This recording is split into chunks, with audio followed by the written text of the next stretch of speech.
ഈ ആരിഫ് ഹുസൈൻ എന്ന് ശരിക്കും പറഞ്ഞാൽ അയാൾ തന്നെ സമ്മതിച്ചിട്ടുണ്ട്, ഞാനൊരു നുണയനാണ്, ഇനി പ്രചരിപ്പിക്കാൻ പോകുന്നത് നുണകൾ മാത്രമായിരിക്കും എന്നുള്ളത്. എടുത്ത് വീശുള്ളൂ, ബാക്കി നിങ്ങളായി നിങ്ങളെ പാടായി. നോണയൊക്കെ നമ്മൾ ഇനി ചറവറ പറഞ്ഞുകൊണ്ടിരിക്കാൻ പോവാണ്. ഒരു വെരിഫിക്കേഷൻ നമ്മൾ നടത്താൻ പോകുന്നില്ല.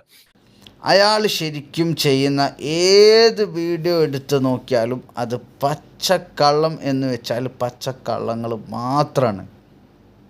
കാരണം അയാൾക്ക് യൂട്യൂബിൽ ഓരോ കൺസെപ്റ്റുകൾ കിട്ടണം, യൂട്യൂബ് വീഡിയോസ് ചെയ്യാനുള്ള.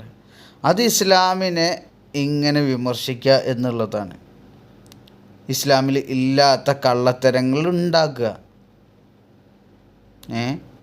അത് അയാൾക്ക് ചെയ്യണം. അതാവുമ്പോൾ സപ്പോർട്ട് ചെയ്യാൻ ഒരുപാട് ആൾക്കാരുണ്ടാവും. ഇത് മറ്റു മതത്തിലെ ദൈവങ്ങളെക്കുറിച്ചോ അങ്ങനത്തെ കാര്യങ്ങളെക്കുറിച്ചോ ആരെങ്കിലും ഒന്ന് വിമർശിക്കേണ്ടിയിരുന്നു, കാണാമായിരുന്നു.